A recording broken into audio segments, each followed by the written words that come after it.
this. I'll explain why in a second. Welcome to panel 2 of the Revolutionary Constitutionalism stream. I've had 2 back-to-back. I'm glad to have my presentation over and done with. I can chair this one now.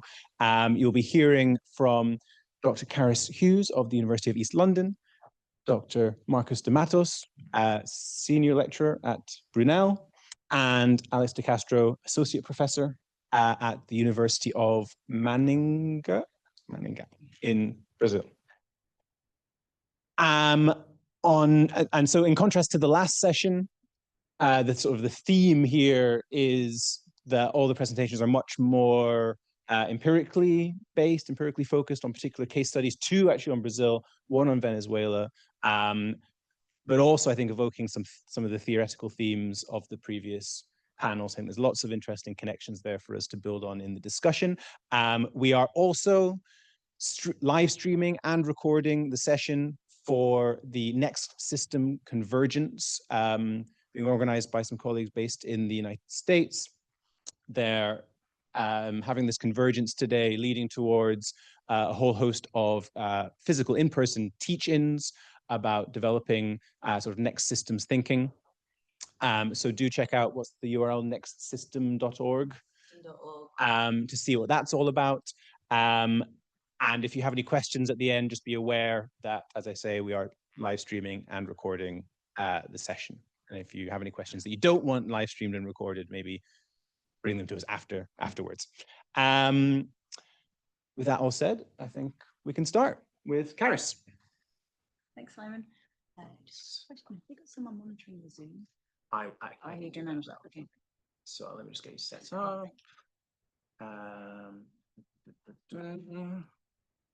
You take that. I need to swap the screens, and then I need to share screen in Zoom. Share, and then minimize that. Yes, minimize that. So leave that over there somewhere. And then the clicker works. Doesn't seem to be working. I think. I know. Yeah. Okay.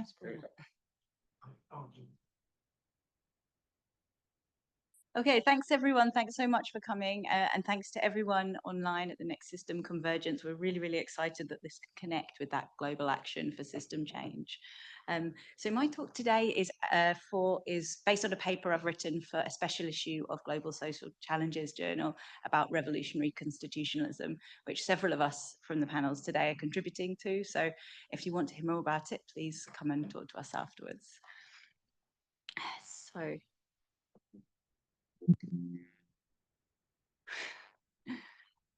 So it has been argued that there is a distinct newer strand of revolutionary constitutionalism that is contrasted with the classic model, where in the classic model there's a constitutional process follows a political revolution, and we've got many diverse examples of these. But this newer type of revolutionary constitutionalism has something slightly different going on, and is a sort of a reversal in that ordering. So the constitution itself is intended to have a revolutionary function. So the idea is that you have the constitutional process, and that plays a role in bringing about or significantly deepening a revolutionary process. So the aim today is to explore this idea.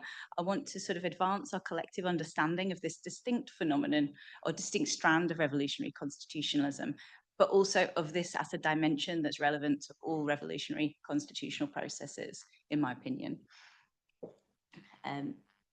Keep doing the wrong thing, sorry.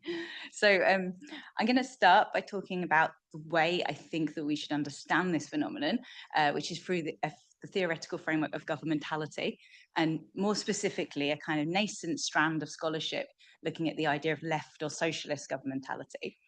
And then I'll move on to the case study I'm going to look at today, which is the 1999 Venezuelan Constitution and the Bolivarian process.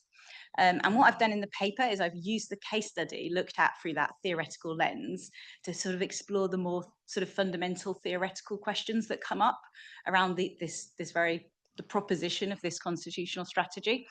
So I'll just look at 2 of them today. One is, how can a constitution itself help to initiate and or deepen a revolution? And isn't this kind of constitutional project paradoxical, contradictory, and therefore doomed to failure? Or at the very least, aren't there inherent limits to the strategy which fall far short of its proponents' revolutionary aspirations? I forgot to set my timer.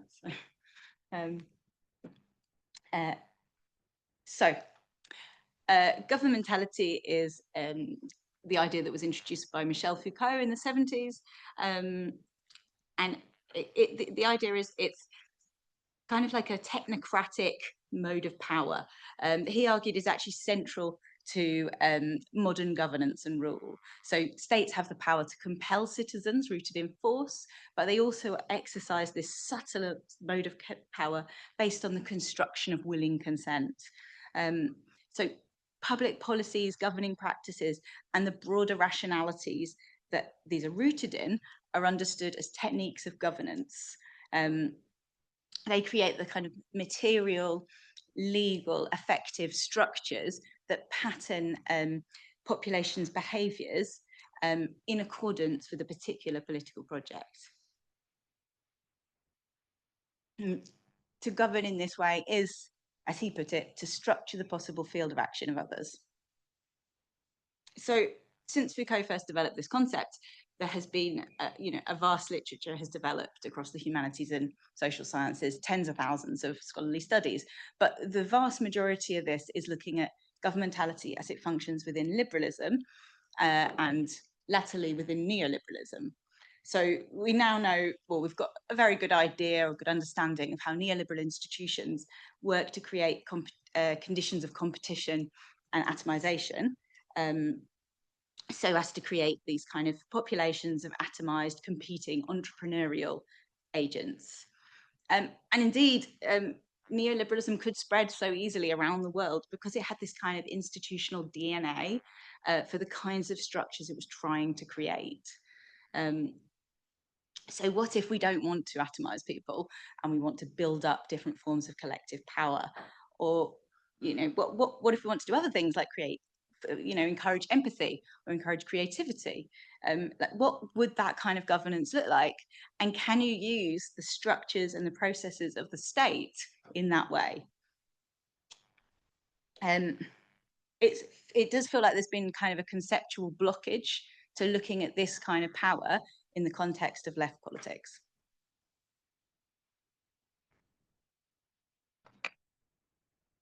However, in recent years, there's been a handful of studies that are exploring the ideas of socialist governmentality, left governmentality, or communist governmentality, as they put it.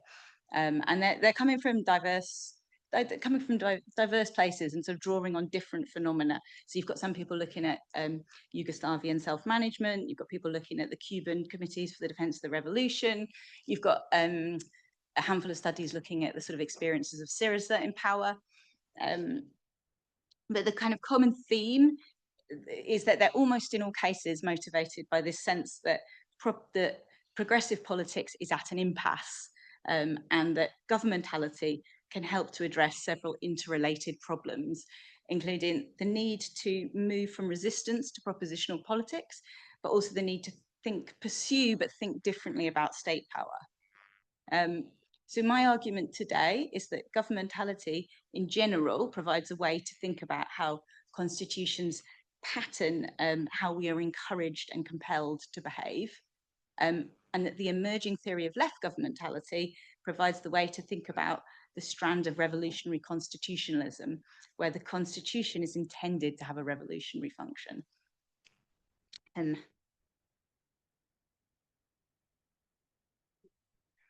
So moving on to the case study. The Venezuelan constitution has to be understood in context. So it's one example of a broader phenomenon, which is known as the new Latin American constitutionalism, which has referred to the recent constitutions, or relatively recent constitutions, of Bolivia, Ecuador, and Venezuela. And theorists have argued that this constitutes a new, more democratic constitutional model based on a fundamentally different understanding of the relationship between the state and the people. So the most significant feature of these constitutions is how they think about and operationalize the concept of constituent power. So I'm sure most people are familiar with constituent power, but it's the idea of distinguishing between the state, the constituted power, and its offices and institutions, and the constituent power, the people. And this obviously came to prominence during the French Revolution, but and it remains a very important feature of traditional liberal constitutionalism, as it is the source of legitimacy for the modern day nation state, but it has no teeth. There's no instances in which a new constituent power might be recognised as the legitimate authority. And indeed, traditional constitutions are all about limiting the potential for the collective citizenry to take control. So the new Latin American constitutionalism takes a completely different approach. And the explicit aim of this kind of constitutionalism is to build a state that actively nurtures and encourages the constituent power of the people. So in practice, this is done through a range of constitutional provisions, such as mechanisms to trigger a new constituent assembly process, mechanisms for the recall of any elected official, new institutional forms intended to embed direct and participatory democracy in the structures of the state. And of the 3 countries associated with the new Latin American constitutionalism, Venezuela is the country that I would argue has taken the experiment the furthest. So what I'm going to do now is like a mini governmentality analysis of one of the key institutions of the Bolivarian project, which is the communal councils. And this is intended to answer the first of the 2 questions that I outlined at the beginning.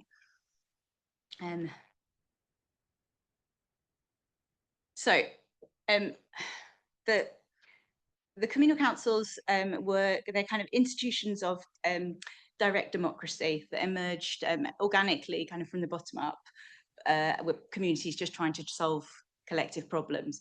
But from around 2006, they became the main vehicle for the government's agenda of creating a participatory democracy, when they were institutionalized in law by the organic law of communal councils. So that's in 2006.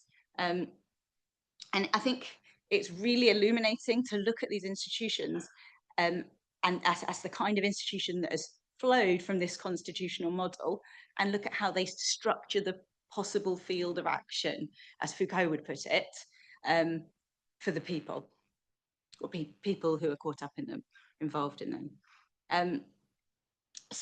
The bit of context, they usually include a couple of hundred families, and members have to propose, plan and implement projects for the community, which could range from new infrastructure to new services. And looking at the nature of the bureaucratic requirements that they have to comply with to create a new communal council is very interesting from this perspective. So first of all, they have to, in order to be formally recognised as a communal council, they have to meet a number of bureaucratic requirements. So first of all, they have to do a full census of the area. So they have to go door to door to everyone who lives in the area, tell them what they're doing and invite them to participate. I just think this is significant if you appreciate the context, which is whether sort of historically the key cleavage in Venezuelan society was more between citizen and non-citizen rather than rich, poor or middle class, working class. With substantial proportions of poorer people didn't have identity papers, so they wouldn't get access to formal social and political rights. So this sort of experience of being counted by an institution is significant in that context. And then building on that, they have quorum requirements for meetings. So a founding meeting has to have 20% of people there. So I think this is just building on that message that you matter, you're part of a collective if you wish to be, and your individual contribution is important. And also, if you think of the sheer numbers of people being encouraged, prompted, shepherded into attending regular assembly meetings, through the communal councils, people are getting an experience of a sort of practice in the training of direct democracy. And for those that do participate, the processual requirements are also important. So they have to write a constitution, deciding what are the rules they're going to be collectively governed by. They have to name themselves. They have to decide on the geographical boundaries of their jurisdiction. It's not mapped onto any existing maps. So it's all about how they decide the areas used. And all of this, I think, is sort of getting the group to be thinking and acting as an autonomous collective. Also, they're not talking shops, by which I mean they're not limited to consultative or deliberative functions. They actually propose and manage and implement projects if they're funded. To sum up, the legislation regulating the communal councils functions to direct behaviours and concomitant subjectivities, much like countless examples of neoliberal bureaucracy, but it does so in the entirely different direction. So these bureaucratic requirements function to create the kind of material and effective conditions for the emergence of pockets of dynamic collective agency throughout the population. So in the first year of their launch, around $1 billion was transferred to the communal councils. In 2018, there were over 47,000 registered communal councils, and 31% of the population had participated in them. But crucially, they're not considered an end in themselves, but as the building blocks of an entirely different society and state. In 2010, the Organic Law of Communes was passed. Communes are larger self-governing units, including a collection of communal councils and also involving economic enterprises normally. And from the outset, the communes themselves were understood in terms of the effort to build a new kind of state. So this is Article 6 of the 2010 Organic Law of Communes, and it says, the commune has as its fundamental purpose the building of the communal state through the promotion, propulsion, and development of protagonistic participation. And this future communal state is defined as a form of socio-political organisation founded in the social state of law and justice established in the Constitution of the Bolivarian Republic of Venezuela, in which power is exercised directly by the people by means of communal self-governments with an economic model of social property and endogenous and sustainable development that permits the achievement of supreme social happiness of Venezuelans in the socialist state. But the basic structural cell of the commune, of the communal state is the commune. So, moving on to the next of the two questions. This revolutionary constitutional strategy is one of deliberately using the institutions and resources and authority of the state to build up the organized collective power and consciousness of the population. So in other words, it's using constitutive power to build up constituent power. So for some, this is inherently contradictory and just is to misunderstand the meaning of these terms. So for some people, constituent power, it emerges when constituted power is deemed inadequate in order to topple it, and vice versa. Constituted power is understood as the fetter on constituent power, constraining its free expression. So on this reading, it's just misunderstood the meaning of these terms, and it's doomed to failure. And then in a more or less theoretical register, others might argue, surely there's limits to how far agents within the state will go in transferring power away from themselves. And so surely this is doomed to failure. Looking at the Bolivarian process in relation to this idea is quite illuminating, I think.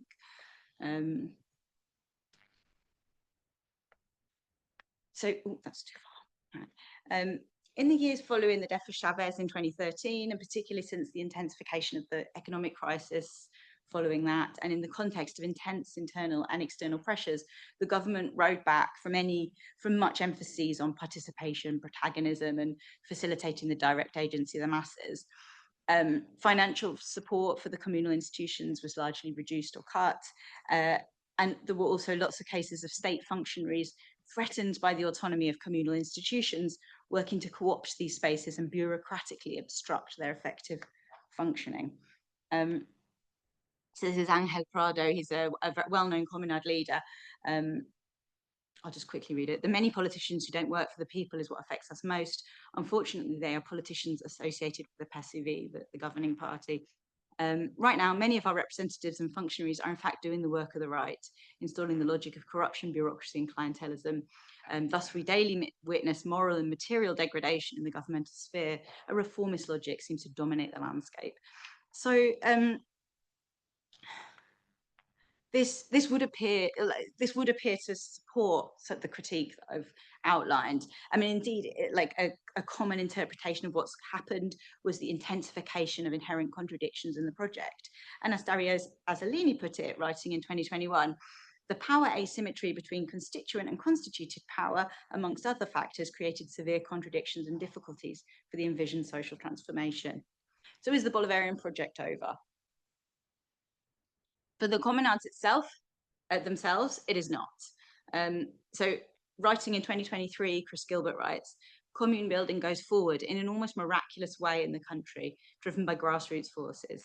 So new communes are still being established. Communes across the country have continued to develop and initiate new productive enterprises, but they're often driven primarily from the grassroots. In 2022, a new organization was called the Venezuelan Comunal Union, which brought together over 50 communes, and they worked together to, in their words, build a new communal state from below, based on a different logic. And interestingly, there has been a return of interest and support from the government. Writing in July this year, Sierra Pascual Marquina and Chris Gilbert say, in the last couple of years, however, the government itself has returned explicitly to the communal project with renewed support and enthusiasm, effectively joining hands with Venezuela's communal bases, once again in a way that seems especially propitious for socialist construction. So looking at the complex politics of the communal movement in recent years through a governmentality lens is quite productive for understanding how we should understand these developments. As from a governmentality perspective, constituted power needs to be understood in radically broad terms. So it's all of the structures and institutions and systems that shape our experiences of and relationships within the world. Okay, thanks. So on this reading, perhaps controversially, the communes and the communal councils themselves are constitutive power, just as they are expressions of constituent power. So constituent power is the organic energy of people in collectivity responsible for creating these new structures of constituted power. Constituted power is the crystallization of these efforts, which functions to shape, delimit, and enable future expressions of constituent power. And the struggle between the communal movement and parts of the old bureaucracy should be understood as the struggle between two different kinds of constituted power. So I think a governmentality framework facilitates this radically anti-essentialist understanding of constituted power and the state, which is arguably necessary to make sense of a strategy which seeks to transform a state from within. And I would argue that the very existence of an institution like the Communal Union with such revolutionary ambitions is thanks in part to the early input of the Venezuelan state, fostering and facilitating protagonistic agency of communities. And the fact that these communal institutions continue to exist and indeed are expanding, albeit patchily, is evidence of the success, albeit piecemeal and so far only limited, of this revolutionary constitutional strategy. Thank you, sir.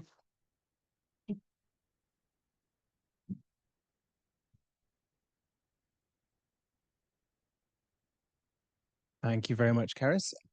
We now have, there we go, Dr. Marcus de Matos, if you'd like to put your lapel mic on so that the people online can hear you nice and clear. And I will get your slides ready to go for you. We want to swap that around. You just want to use the keyboard, right? I can use this one. Thank you. So yes, Marcus de Matos speaking on reform and grassroots revolution in the context of Brazil.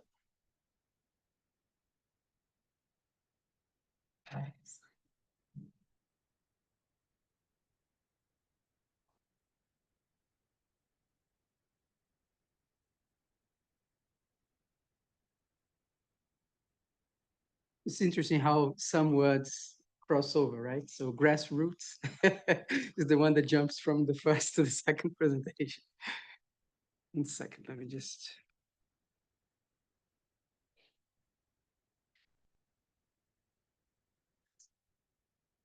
There we go.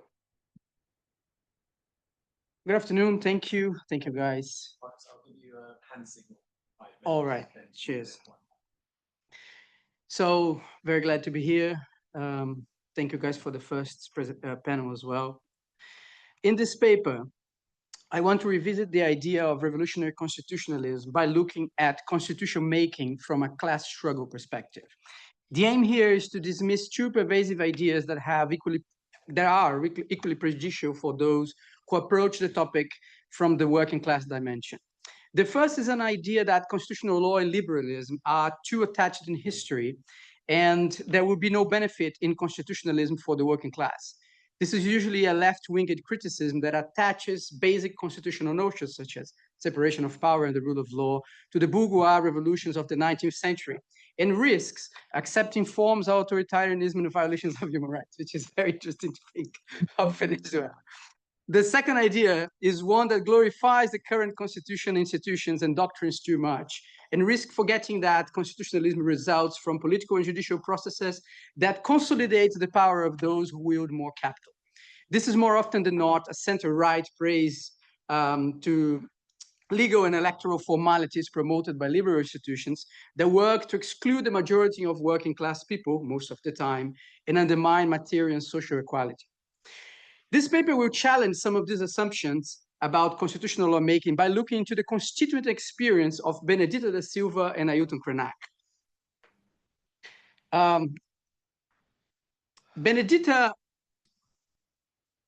was the first African Brazilian woman to be elected for the local council in Rio de Janeiro, and later as senator and vice governor of the state of Rio de Janeiro.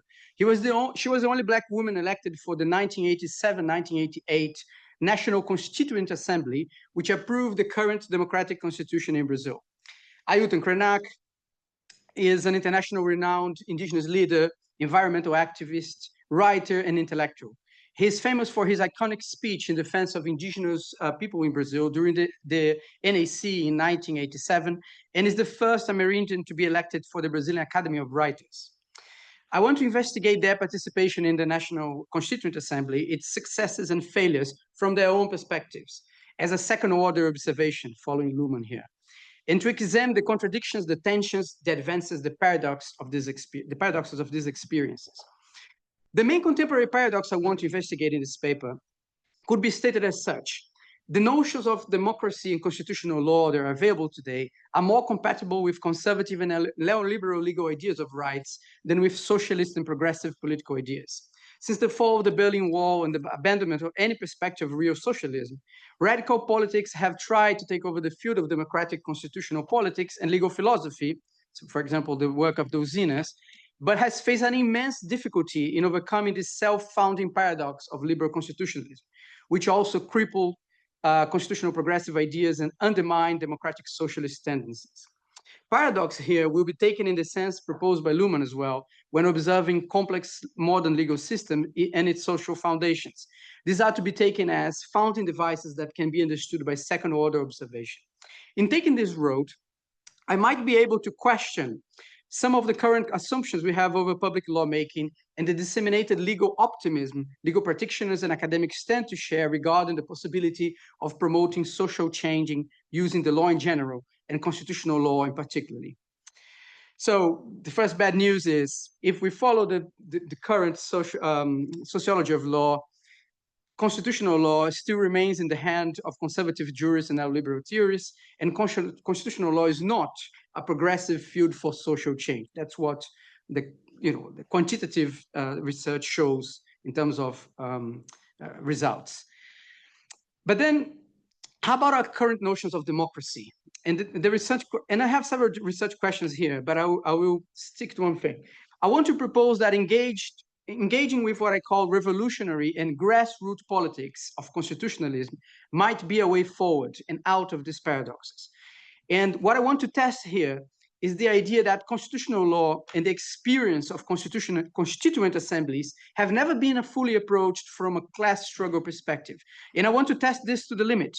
I suggest that without changing the constituent subject, without electing representatives who are detached from historical and colonial elite interests, it is almost impossible to achieve material, institutional, structural transformation, no matter how transformative our constitutional and human rights ideas intend or pretend to be. To prove my point, I will engage with what feminist scholars have developed as a life story research method. So in terms of research object of what I'm presenting here, this paper will examine discourses on video and documents produced by both Benedita and Ailton in the National Constituent Assembly in 1987 and 88. I will look into some of their proposals and ideas then and their current evaluation of those now.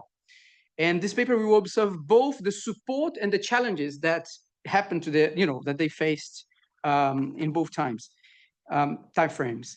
But before we turn to that, perhaps a very brief history of constitutional law that led to this assembly might be interesting. So since its independence in 1822, Brazil has had 200 years of constitutional experience underlined by different political ideas and conflicting legal hermeneutics.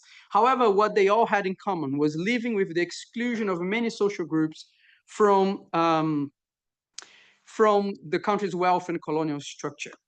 Recently, only looking at recently, Brazil had a dictatorship, a military dictatorship that lasted from 1964 to 1985. This regime was divided between two political groups. One supported by the US was supposed to get rid of communism and communists, and the other one who were actually fascists. And they fought each other during the regime. But during this time, presidents were elected by a controlled, indirectly by a controlled parliament, and judges who were also like, under arrest if they went against the regime. But it turns out that by the end of in 1983, there was a change in that. There was a huge number of mobilizations, political mobilizations that changed the support to the regime, and the army decided that they had to open the regime. Right? They had to open the regime, and the last army, the army general who was president, he was a conservative cavalryman who sent a message to his own army. He said, "We need to open the regime, and whoever it is that does not want to open, I will arrest and beat up." and I find this sentence, fascinating, because can you ever have democracy like this as a concession, as a compromise? And historically, you can. And liberal and constitutional democracy can arise exactly from that kind of political process. And this is what we have in 1988 in Brazil. The Constituent Assembly was a process that mobilized huge participation of popular and the poor, and people of all sorts. Just before the installation of the Constituent Assembly, the Senate, Brazil's second chamber, opened a consultation and received around 72,000 letters. After the installation, there was a procedure for the submission of what was then called popular constitutional amendments. People could submit proposals to the new constitution. These proposals, they had to qualify, and to qualify, they had to be joint proposed by 3 social movements or civil society organizations and signed by at least 30,000 people. In total, 122 popular amendments were proposed, but only 83 fulfilled the formal requirements. And of these, a few were approved. This constituent movement, however, they had a congressional design, and that integrated those who were previously elected during the dictatorship as congressmen and congresswomen, and those who were elected only for that moment. But I want to look now into the experience of these 2 leaders that I mentioned, and how they, how they evaluated this participation in terms of class struggle. I use several sources to build my argument here, but basically, the main source is a video that Benedita recorded for the 35th anniversary of the Brazilian Constitution. And also, of course, I checked that with the original files from from the Constituent Assembly. And in approaching this interview, it's very interesting to see two issues that arise that she claims are fundamental to her own participation. One, they are basically gender and race, to which I'll try to develop an intersectional approach here. So Benedita, just a brief history of her. Benedita was born in 1942 to a single mom. She worked since she was 7-year-old. Her mother was a cleaner who used to wash the clothes for the family of former President Juscelino Kubitschek as a maid. And this is somewhere of her interest in politics began. She was raised in slums in Rio de Janeiro, worked selling goods in the street, then as a housemaid, factory worker, primary school assistant, teacher. In 1972, she converted to evangelical Pentecostalism and became a member of the Assembly of God, the largest Protestant church in Brazil. In 1976, she was elected as president of the Women's Association of Morro Chapéu Mangueira and became the founder of the Women's Department of the Federation of Slums in Rio de Janeiro. In 1980, she was the founding member. Something happened here, sorry.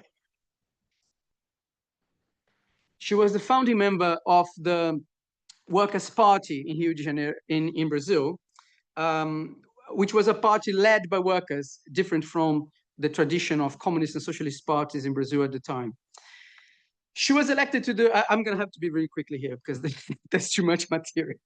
But basically, Benedita was elected for the local council in Rio de Janeiro, and that was a striking victory at the time in 1982. The party took her over the country to show that a Black woman, slum dweller, as she called herself, could be elected for the local council. But then she claims that her first shock was that her supporters said, we're now going to elect you to the Constituent Assembly. And then the party said, you're not prepared. You know, local council is one thing, Constituent Assembly is another. And then she says that with support from both church movements and Islam movements, she was elected. And when she gets to Brasilia for the first time, the party was not ready for her. There was no place for her to stay. And she told the party directors, you know, if you don't have a place, I'm going to rent a small room in Islam nearby the city, the capital, which is what I'm used to. And then they were so shocked that they quickly found an apartment for her in the capital. But then just one example here. She said that her main realization, her main victory was this. She says, one of the struggles that I led with great energy was the defense of housemaids. This was my moment in the Constituent Assembly. It was the defense of workers whose work up to them was similar to slavery. It was a time of struggle, tension, and a time to fight. During the discussion, several people told me it was not the time nor the place for the discussion. But if we were discussing the right of workers to strike, the right to payment and other labor rights, that was also the time for maids and house worker rights. Those were the people I represented. I think she also, during this time, she led the articulation of women in the assembly. Out of 513 representatives, members of parliament for the Constituent Assembly, only 26 were women. And still, they approved the largest number of provisions as a group, right?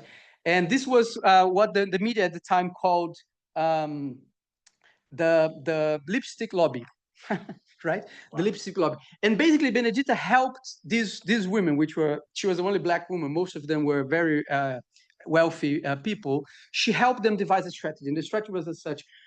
Every time we can agree, we will all vote for the same proposition, right? And we will all defend it. But when we disagree among ourselves, we will not oppose each other. Let the men do it, right? And using the simple strategy, they managed to approve a lot of more provisions than were expected. I have to go through this very quickly, and hope to have time to come back to this later. Ailton Krenak was in a different position.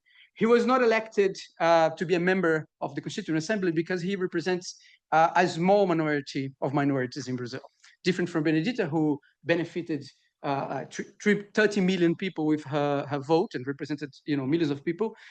Indigenous nations in Brazil at the time were reduced to 200,000 people, right?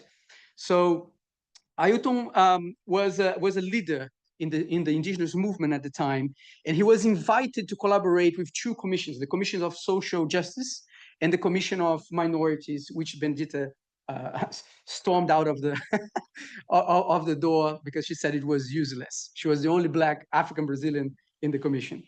But he became he changed the game when during the Constituent Assembly. My time is running out very quickly. 5 minutes, I know. He decided to do something that became the most iconic, as one of the reporters said, the most iconic image of the Constituent Assembly. He was prohibited to enter the Congress wearing his traditional clothes. So he wears like a white suit, and then he comes into the assembly, and he painted himself for war in black, contrasting with that. And thanks to his speech at the time, two very important provisions were approved: Articles 231 and 32 of the Brazilian current constitution, which guarantees indigenous native title to land. Right? These are the titles. These articles are so important that they have been challenged repeatedly during time since 1988. And very recently, in 2023, there was a case. The most recent case we challenged it is the case of the time frame constitutional thesis. So a few landowners in Brazil who produce some sort of commodity filed a case saying that when the Constitution of 1988 says original land title, it can only be original land title in 1988, not before that, because the Constitution, was enacted in 1988. So the Supreme Court, trashed this thesis, but just so you know how contemporary this still is. I have to close up, and then I will do it saying that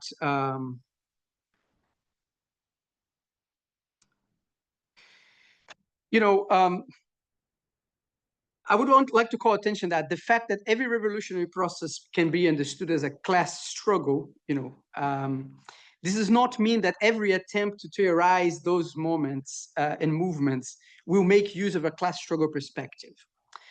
Constitutional theory and the constitutions as we know them now, they have evolved from the revolutionary struggles of 18th and 19th centuries. But constitutionalism and the theories that reflected on that phenomenon have remained looking into the institutional design, and the institutional come back here, establishing liberal democracies, which pretty much reflected the political experience of the global North and its history. Most recently, this theory has been expanded to include regime change and constituent assemblies that took place in the 20th century. But still, very rarely this idea has been framed in Marxist terms, which I claim focusing on working class interest in constitutional assemblies and in the constitutional process could help.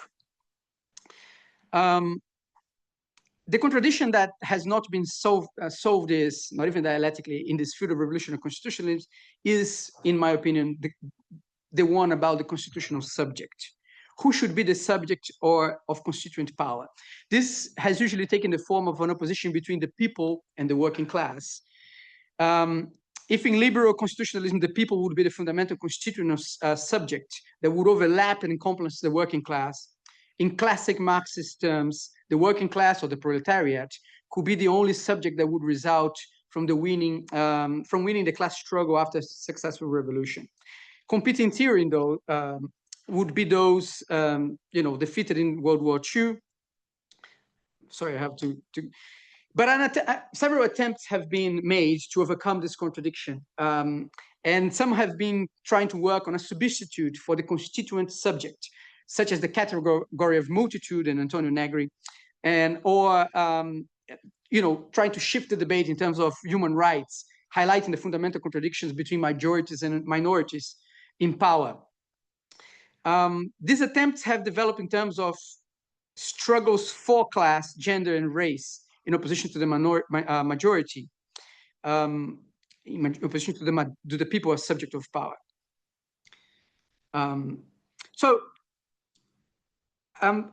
I see this paper and this current research as an experiment to devise what a revolutionary and a grassroots constitutionalism could look like. And I do not intend to finish the debate, but to open it. By examining the constituent experience of Benedita and Ailton Krenak using a life story feminist approach, it has been possible to learn a few things. But the main point I want to make with these reflections is to highlight that there is nothing more revolutionary in constitutionalism than having those who are excluded from power, those grassroots political leaders, to represent themselves, speaking out from their lived experience of class struggle and defending not only ideological positions, but above all, standing for the material, economic, and social interests of the excluded. So even if we recognize the rarity, the unlikely occurrences of revolutionary grassroots constituent moments, such as the ones I examined in this paper, when this sort of radical change seemed to be possible, the impact of fostering and promoting the struggle of grassroots representatives transcends the very constituent experience they have experienced. These transforming revolutionary moments are long-lasting, like an illumination or the impact of thunder in the flash of the lightning in Walter Benjamin. These moments are relevant in history beyond their occurrence and might be much more relevant to promote social and economic change than any legal provisions, decisions, or suggestions by regional and international commissions, parliaments, or courts. This is what recent constituent history teaches us about constitutional law. It is necessary to learn from those who perpetrated real material change. Thank you.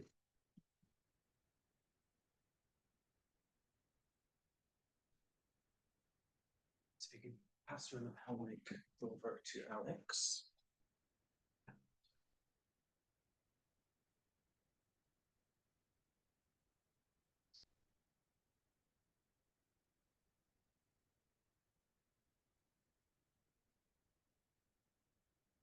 We now have Alex de Castro, who has no PowerPoint slides, so you can enjoy the view of us below here on the camera. Those who are watching the stream, got a few people there.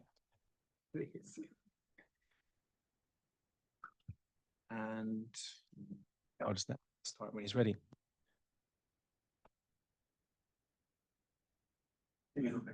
Is it unmuted? I've got to check. Oh my God, it's muted the whole time. Yeah, now it's actually working. Luckily, they got from here. I think the audio is probably fine. This is a fail-safe. No one complained online. And Alex, I'll give you a hand so we have 5 minutes left. How long do I have? 20. Okay.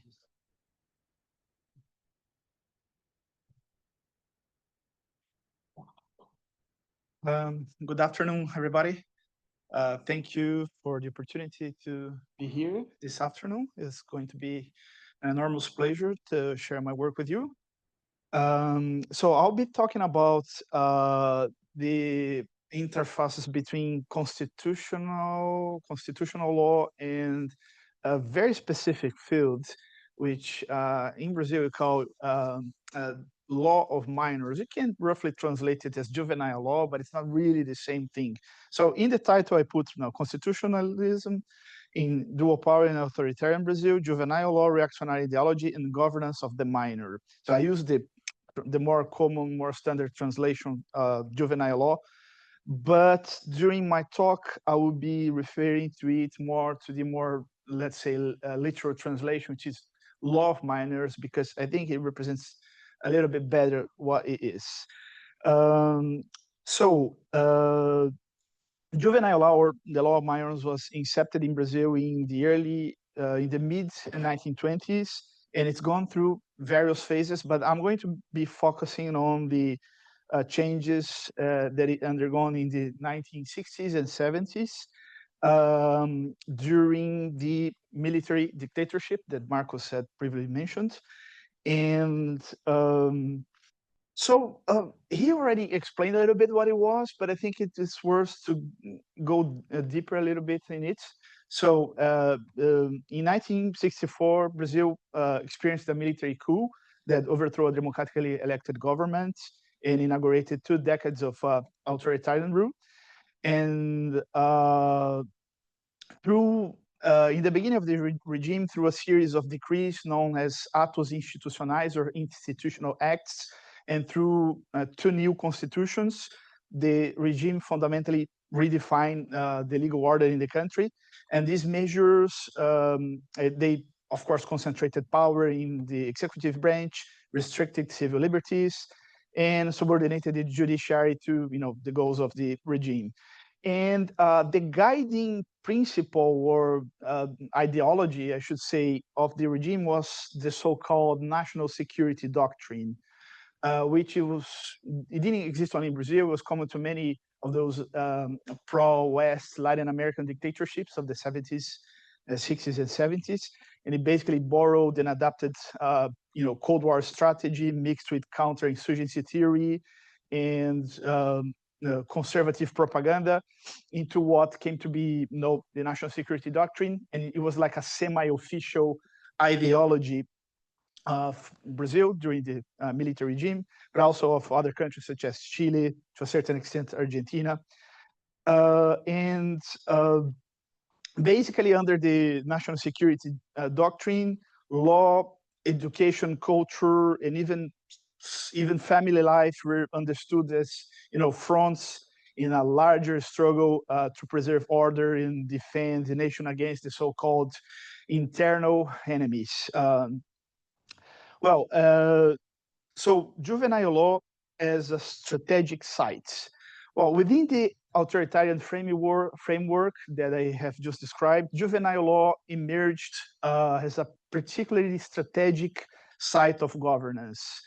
In the same year as the coup happened, 1964, the regime created the so-called National Foundation for the Well-being of Minors, known by the acronym FUNABEM.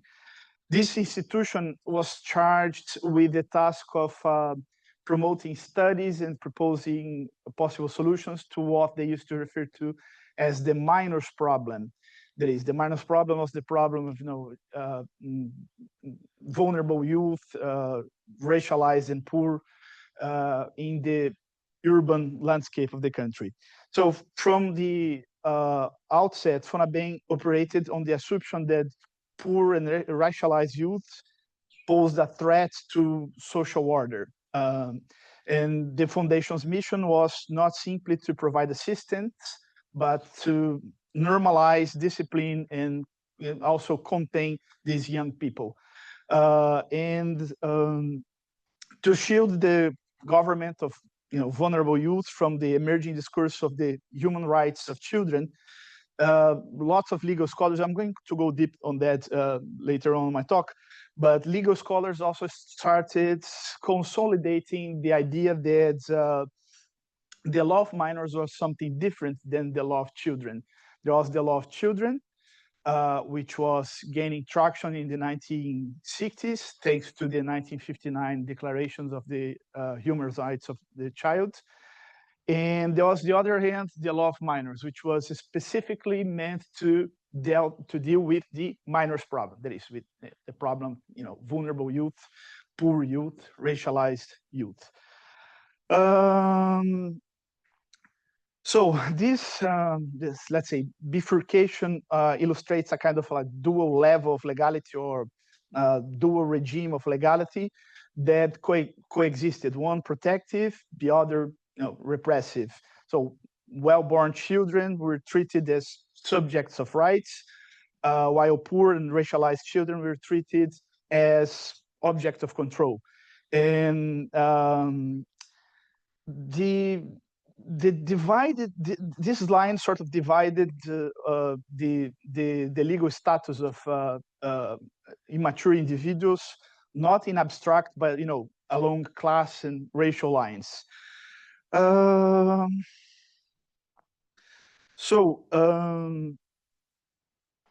understand how this system worked, we also need to have a look on a deeper look on the ideological foundations that I have mentioned previously, the national security doctrine. So the national security doctrine was not limited to military strategy, as I mentioned. It also had what they used to call the psychosocial dimension, or sometimes referred to as a psychosocial aspect. And in this view, national security depended not only on armies or weapons, but also on the cohesion of society, on education or culture, public opinion, and even more public morality, and sometimes even private, personal morality.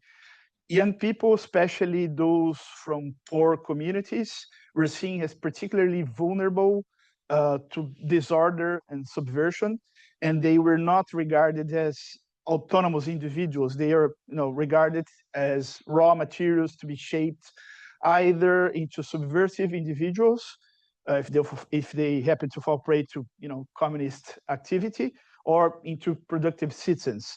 So the idea of FUNABEM, which was that foundation that they established to deal with the so-called minors problem, sort of reflected this outlook.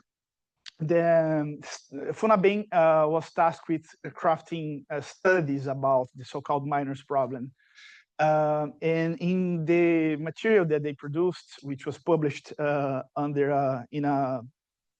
their bulletin called Young Brazil, they sort of explained their views and how they interpreted the role of youth in Brazilian society.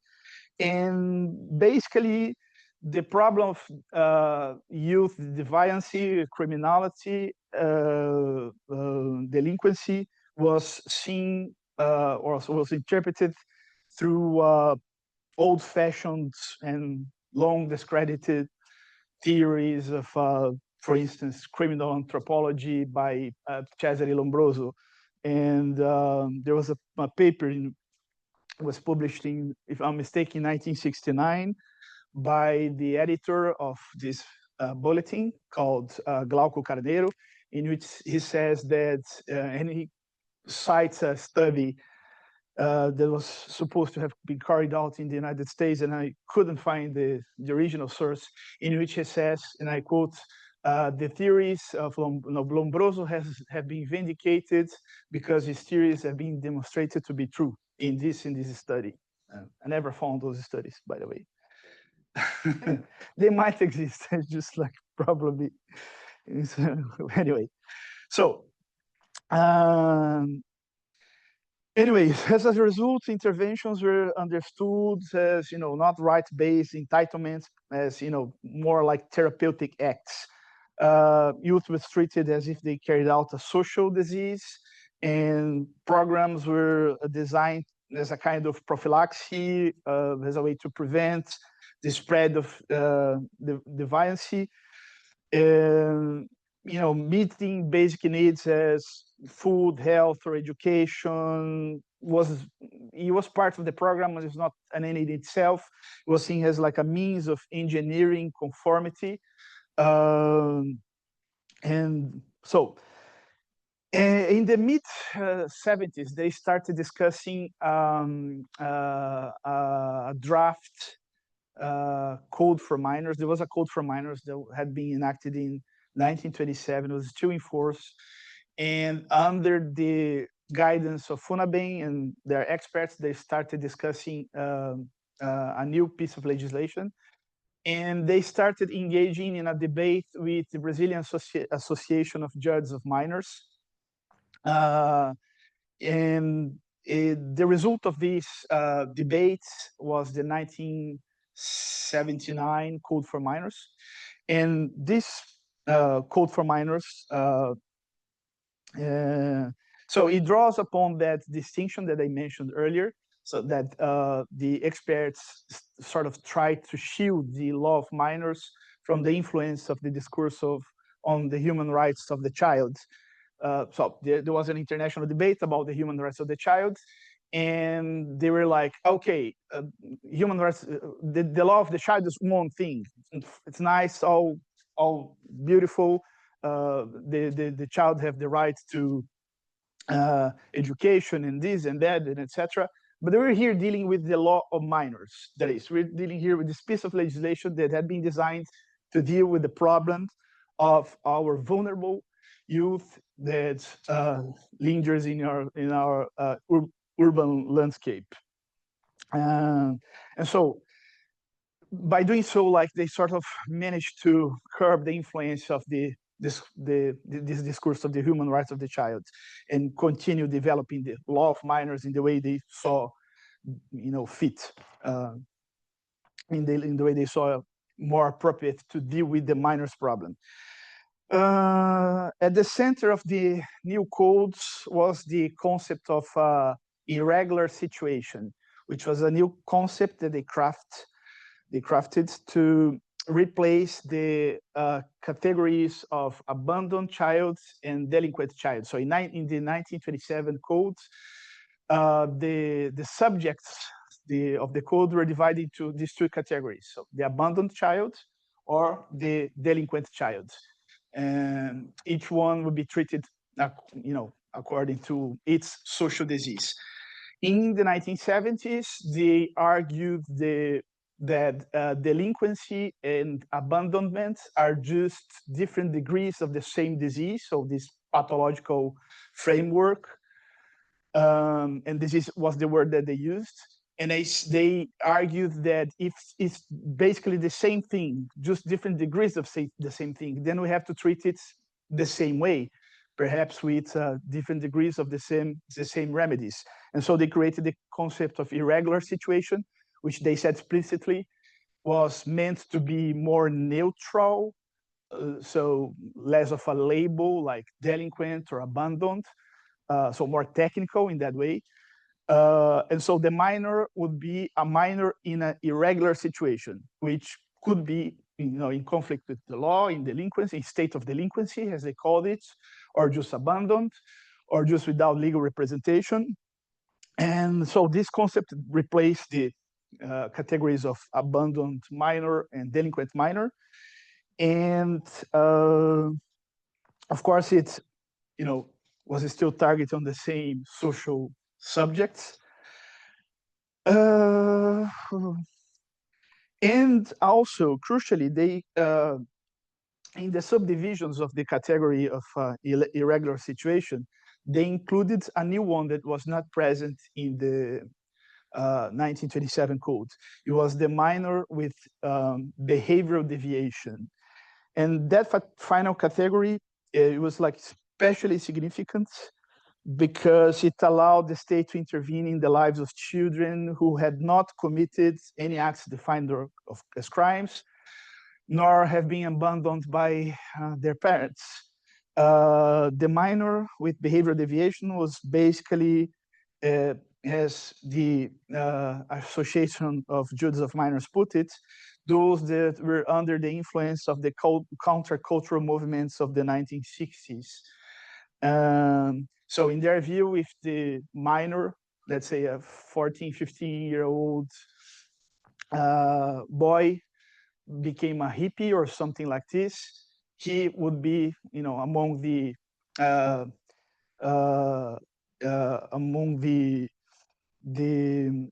field of action of the Code of Minors, let's put it like this.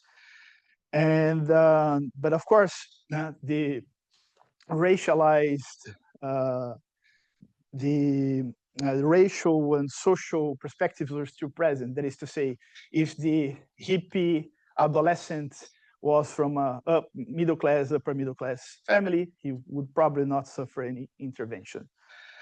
So in this way, the code codified, the reactionary response to the cultural transformations of the 1960s and 70s.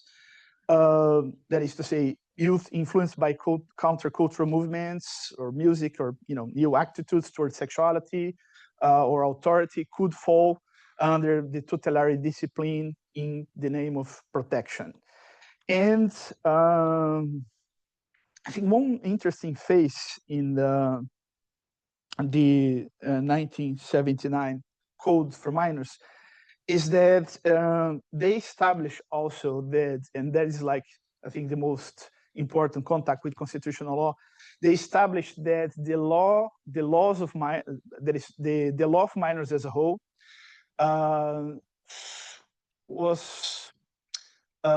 had supremacy over any other legal rule. That is, it was stronger than the Constitution. That means that if a judge of minors issued an order that would, in theory, violate, procedural safeguards or fundamental rights, since he was doing this because to protect minors, because that was the, advertised goal of the Code of Minors, that rule should supersede any other rule, including those that are present in the Constitution. And that was present in the project, and it made it to law. It was Article 5 of the 1979 Code. And famous figures of there was like a discipline in the in law faculties at the time, the law of minors. And there was this association of judges of minors, and there were like prominent figures like Alirio Cavalieri, who was the president. And he wrote an article in the magazine, the Bulletin Young Brazil. And he says that like the law of minors, because of this Article 5, that gave supremacy over any other rule of law, was jus cogens, that is to say, there was peremptory law that superseded any other law in the country. And we still need to carry out research to find out if that was the case, but it seems to me that as the law of minors was applied, it really, in practice, superseded even constitutional fundamental rights. So that's my conclusion.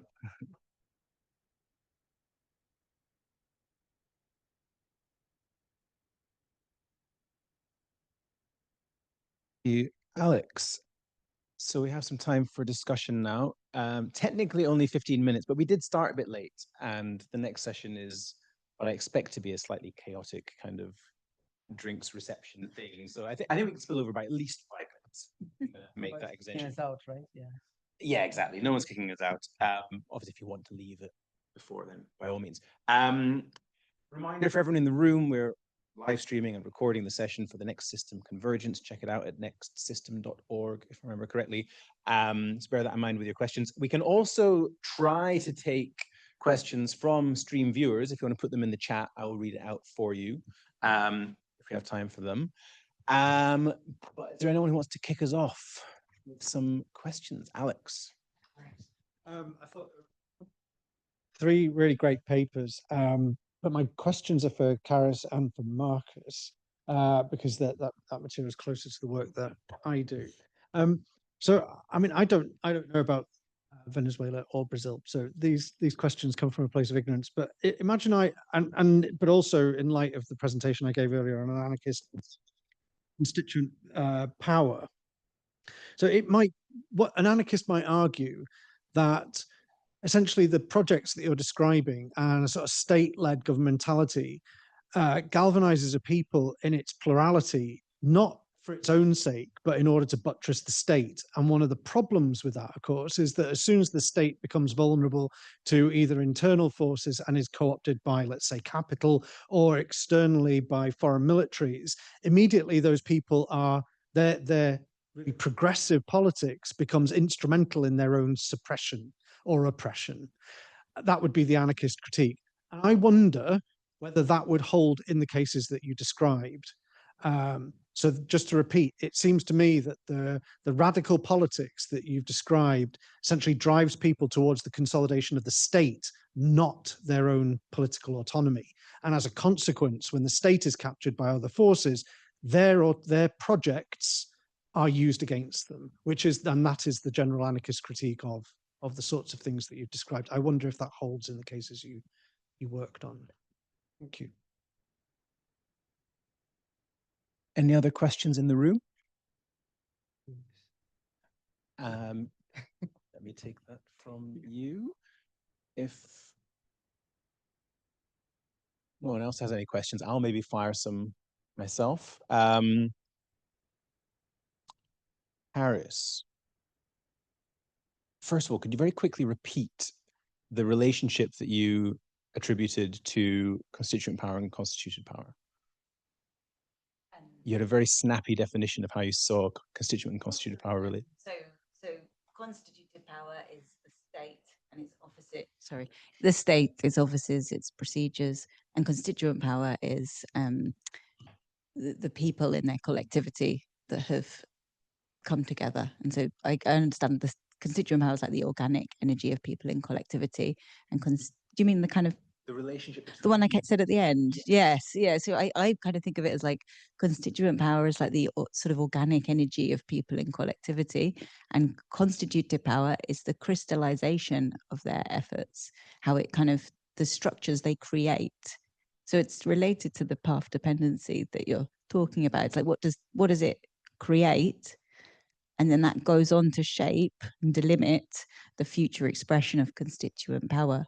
So I don't think you can understand, I kind of disagree with some of the radical democracy interpretations of constituted and constituent power. I don't think you can understand them other than in their relationship to each other. They don't make sense. They only make sense in relationship to each other.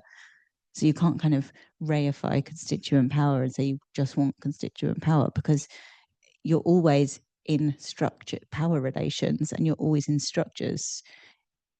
You're always being shaped by the structures around you. There's always power relations that are shaping what you can do, and that can happen in a positive way as well as a negative way. It's not always oppressive; it's facilitating, in my opinion. So my question, with that definition reminded and expanded upon, my question then is: do you therefore see constituent and constituted power as dialectically related, which is sort of the classical liberal constitutionalist view, not exclusively, but including that, like Martin Lachlan, who I think Alex mentioned, he explicitly says, almost exactly as you said, you can only understand constituent power in relation to constituted power. And that's one of the specific things that, for example, Antonio Negri, who came up in our previous panel a few times, takes issue with in that dialectical constitutionalist discourse, arguing that only being able to understand constituent power via constituted power ultimately actually nullifies or negates, in dialectical terms, constituent power. It becomes nothing more than the kind of the founding myth of constituted power and becomes subsumed within it, and basically ceases to exist. And if constituent power is democracy, then you have therefore a form of limited democracy, if any at all. So my question is, do you see that as a dialectical relationship? And if so, does it escape that Negrian critique? If not, do you know of Enrique Dussell's concept of hyperpotentia? Because I think that might be a sort of a very similar framework to what you just described in terms of the crystallization.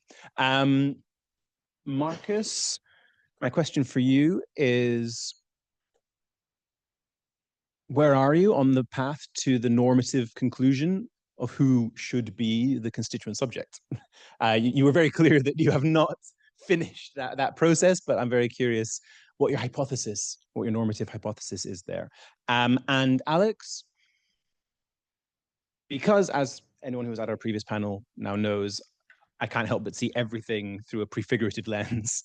My kind of reading of your paper is that you're kind of saying, in my prefigurative terms, that the Brazilian dictatorship was seeking through this reactionary constitutionalism to prefigure an even more reactionary and authoritarian constitution based on legal segregation, essentially. So they're kind of piloting legal segregation under the guise of protecting minors, but on the basis of divisions of class and race. And I assume, I don't recall this sort of really becoming explicit in your talk, so that's why I'm asking you to elaborate on this. I assume, therefore, that the idea and the way that this fits within the stream of revolutionary constitutionalism is that they're trying to enact a kind of prefigurative revolution that will expand and unfold and create an ever more divisive and controlling and segregated legal system. So my question is, am I right in that? And if so, can you say more? And do we have any more questions? Should we take a couple more, or do you want to respond to what we've said already? Let's take the last two questions, and then we'll sort of dip in and out of all of them before we have to stop. Thank you. Thank you. Yeah, it sort of relates to these questions around constituent and constitutive power. So I thought I'd bring it in now. And again, Carys, your paper. And I'm also reasonably ignorant of the Venezuelan context, but it sounds to me like we're talking about an attempt, I suppose, to bring much closer, if you've got to have both, and you can only think about one in terms of the other, the constituent and the constitutive power in the commune. So there's I don't know, a constant feedback, for want of a better term, between the two. But I suppose my question really is whether that, to what extent it's possible for that to endure. So, for example, it sounds like there was a period then when these sort of structures were sidelined a little bit and so on. But if genuinely the power was transferred in an enduring way, that sidelining wouldn't be possible, I suppose. So where does the sort of, is it possible to create a dynamic situation where the power genuinely sits vacillating between the constituted and the constitutive power, so that this kind of endures over time? Or can the state always come in and just kind of, say, well, no longer, we're going to do something else now, and then that's that? So can we just respond to that? Yeah, okay, before you forget your answer. I have a level of no, that's Well, ambitious. Sorry. Yeah. Sorry. Okay. Alex, right? So Alex, question. I think do you want to go first? No, You go first ahead, present. you go ahead, it's fine. Sorry, that was rude. I didn't ask. I didn't ask. I was just desperate. Oh, another question. Yes. I think what these people have that I think sometimes in the movements I participate we lack is a deep sense of materiality, right? Of class struggle and material change. Like when you hear, for example, Benedita, she says the law she made, the provisions that she approved in the Constitution changed sanitation in the favelas, changed it, like kids dying from playing in the sewage, and then, but when she talks about it, she said the movement that led to that approval was an ideological liberation. So ideology and all the theoretical discussion comes necessarily under the material, the force, the struggle to material change.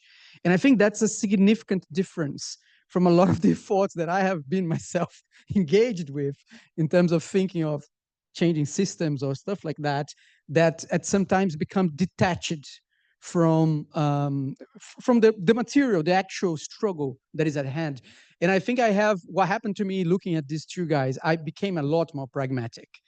Like this is what is changing in me, this research is like, I'm actually looking at them and seeing that they had actual material things to fight for that were reflected then on the struggle that I'm not saying they were not intellectuals. They're now both like Dr. Honoris Causa by like 15 universities or something. So they are intellectuals, they're organic intellectuals, but they grounded that struggle. And I think that makes a difference. And I think they both, something that I learned from South African movements, like they never use the law, not even constitutional law, as a strategy. It's tactical, only tactical. They never trust in the system in the way, like, to get to your point as well, they never trust in that the constituted state will solve their issues, right? Ailton Krenak, for example, has in a recent book, he says that my nation was never invited to the club of humanity. We never had human rights. So I don't know if I want them. Right? So like he's very pragmatic in the sense that he talks about law and being a constituent, being a subject of law. I don't think they actually believe themselves as, coming from where they come to be subject to this kind of thing. They use it as a tactic only. And then, what was the question, man? Who should be the subject? Who should be the subject? I think, to be honest, I don't think it's a matter of, I'm not trying to essentialize that only people who come from below or people who belong to such category of minorities should have a chance or a say to change, the situation, to engage in revolutionary politics, for example, or revolutionary constitutionalism, whatever we decide that this will be. But my point is that it's very easy not to have them around. It's like in some of the debates among ourselves, people saying, oh yeah, but these people, because they are poor, they can be captured very easily. And then I look at that argument and say, yeah, but if they're rich, they don't have to be captured. They're going to defend their own material means, So the exception is actually the grassroots movement that leads them to a certain degree of power, that to wield a certain degree of power. That and I do believe from the experience that this they can make a real change. Like I think these two figures prove the point. Of course, this is exceptional. This is not the rule, but isn't that the game we play, you know, between the exception and the rule? I think you should complement what. Okay. So maybe I'll just say some things and then they respond to different things you said. So in terms of the constituted power, constituent power thing, and I guess that's responding to what you said, Simon, I guess I do understand it in that dialectical way, but with the caveat that you have to understand constituted power in this radically broad way. So it's not just the state, it's any kind of structure that's shaping our experience of the world. So, you know, the discourses through which we understand things, and so you can't understand how could you can't have any experience without these kind of structures. And so if we understand constituent power as just that kind of organic energy of encounter, that how could you have that without structure? It's sort of nonsensical. It's how we would it's how we make sense of the world, and how you experience the world is through structures. And so that's how I see them as dialectical. And so constituent power shapes the future of these structures in particular ways that go on to influence the way that constituent power can have encounters materialize in the future. So that's how I understand it. And then I guess that, I mean, it relates to, you were saying there was the period when the state was kind of sidelining the communal movement, which is true. But the kind of point is that it continued, and the communes were still expanding, and the Communard Union was created in this level of a vacuum when the state had retreated from that role. And those organizations would not have been there if the state had not had decades of policy funneling resources into communities and facilitating this kind of, and encouraging this protagonistic agency and creating these opportunities. So I kind of see it as, and when the idea of the sort of these sort of struggles I described in sort of earlier period when there was lots of critiques of the government, I see that as a battle between different sort of crystallizations of constituted power. So there's still a kind of struggle against the old bureaucracy. So like the other question that I didn't talk about in this talk that I've got in the paper is this: how do you transform a state from within? Like how do you do that? Isn't it using the master's tools to dismantle the master's house, that idea? And so, and just looking at Venezuela, it's quite interesting because they've got kind of this two-pronged strategy. One is like building dual power, so building this alternative network of communal institutions, and then the other is kind of this sort of process of creating revolutionary bureaucrats, so working within the old institute, the existing institution, to kind of radicalize people. And it's sort of an interesting interplay, but I just see that as a struggle between different manifestations of constituted power. And then your question, I mean, I guess I would just say, but what, in one sense, like, what is a state? Because, I mean, presumably you're not suggesting we don't have any kind of system for organizing society. And that's,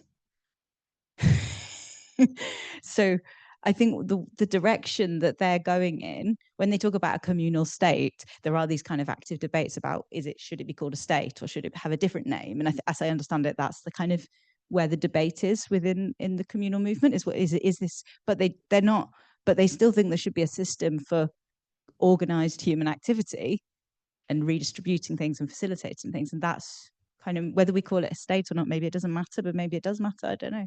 But don't know if that really answers your question. Okay. Okay. Due to time constraints, I didn't finish everything I had prepared, so I didn't read the part where I would wrap everything up and justify my presence in this stream. But yeah, the idea basically is that the regime, the 1964 regime, tried to use the law minors as a way of, as I put it here, control the political possibilities of the future, and sort of ensure that their constitutional regime, because it was a constitutional regime, it was an authoritarian dictatorship, but they promulgated a new constitution this new constitution had fundamental rights, procedural safeguards, everything. Of course, they're not taking super seriously. During part of the dictatorship, they were formally suspended. But my point is, even these meager guarantees that were present in the 1969 Constitution, for the law minors, it was too much.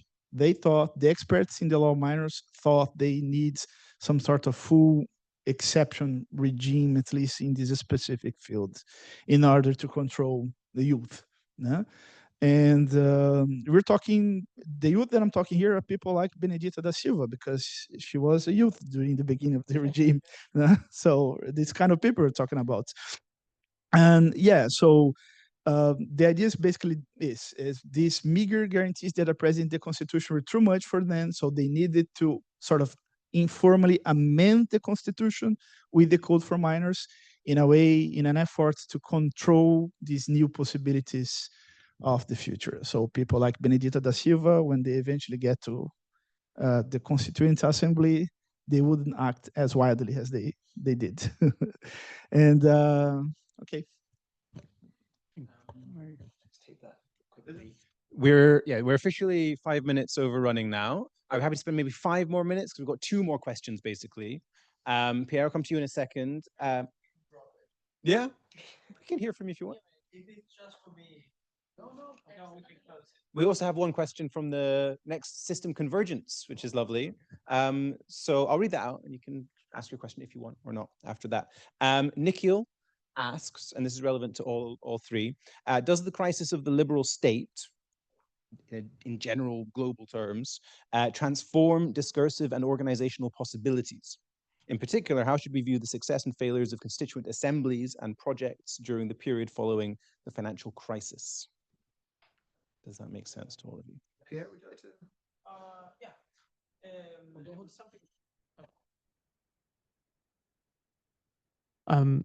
There was something very, how can I say, intriguing about the fact that the minors were used as a tool to ensure some sort of constitutional process, or like the establishment of a constitutional order.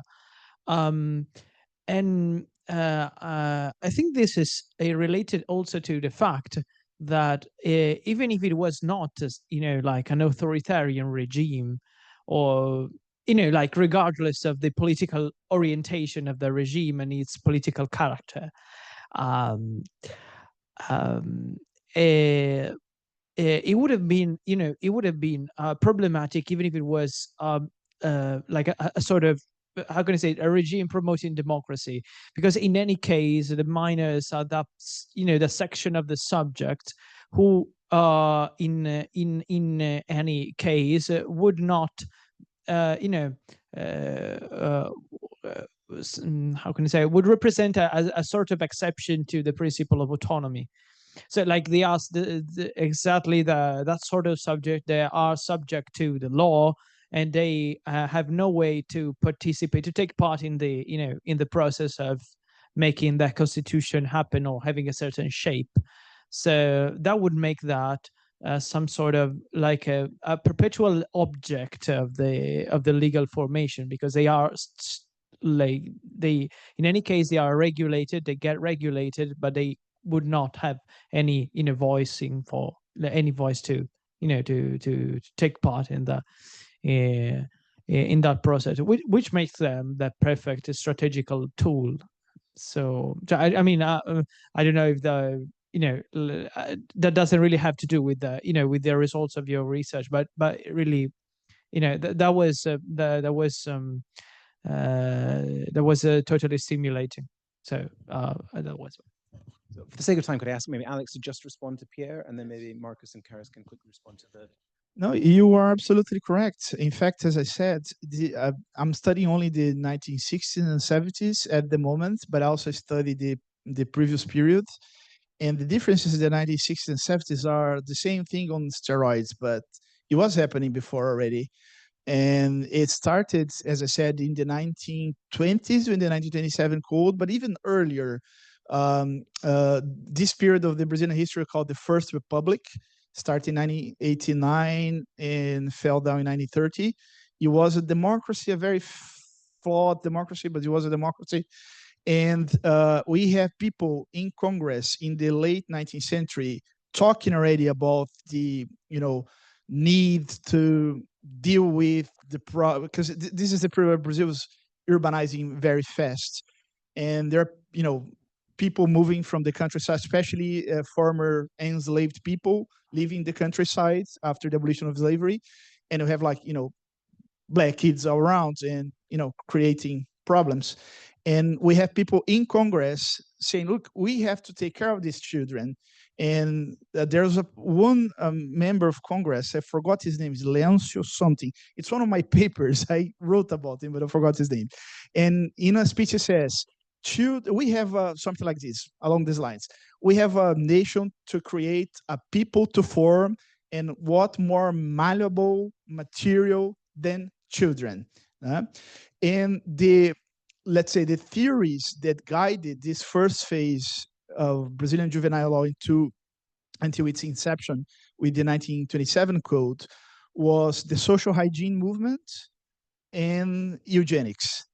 Eugenics in Latin America was much softer than eugenics in Europe, because, roughly 50 to 60% of Brazil have African ancestry. So if you adopt a hardline eugenics, you have to, kill 60% of the population. It's not very realistic.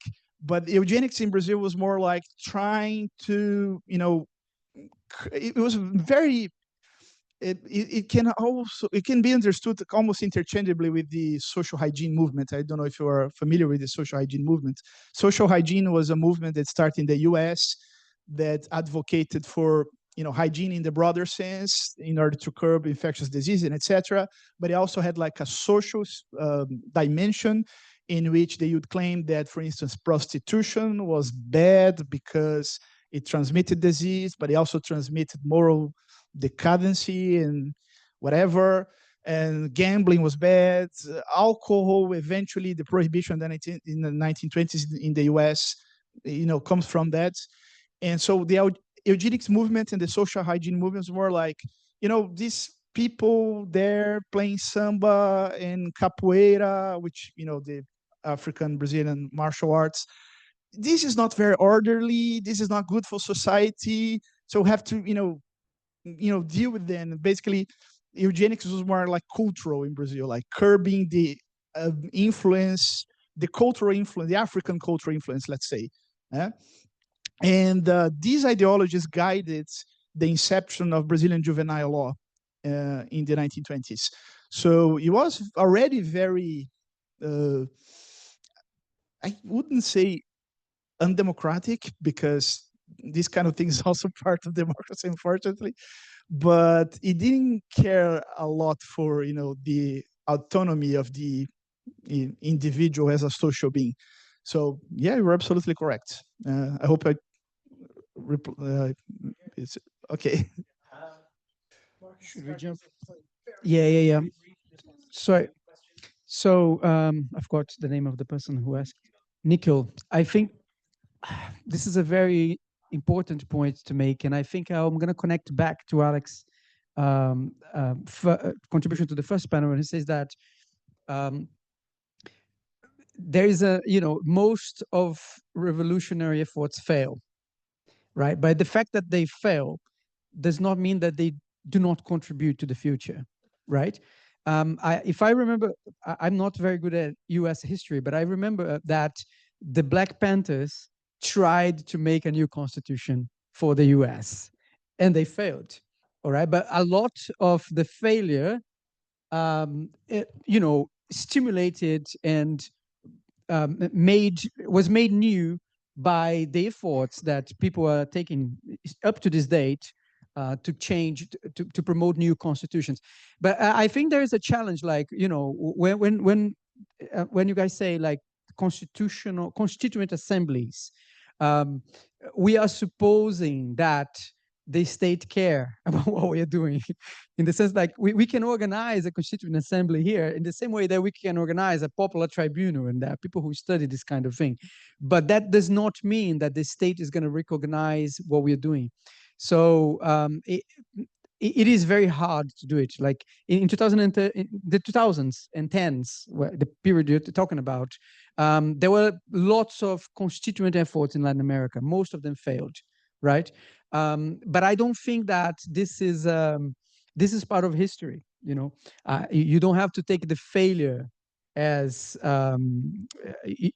as something that does not contribute to the future. This Constituent Assembly of '88 in Brazil was a failure in '84.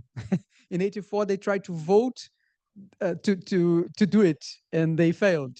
But in 1988, it happened. So, you cannot control what happens in history, but you have to keep fighting. I think you said it all. That's great. Okay. Can I add just a piece of trivia about Marco's subject? Benedita da Silva became eventually governor of Rio de Janeiro at one point in time. I think it was about 10 years ago. She was the only living former governor of Rio de Janeiro who was not under arrest on charges of corruption. Well done to her then. Okay, thank you very much, everyone. Apologies, those in the room, for keeping you from the drinks reception. We can now go and enjoy that. And thanks for everyone. Thanks everyone who joined us online as well. It's been recorded, so we'll get that shared, and we can share it with people who weren't here, who we wish were. Okay, thanks everyone. Bye bye.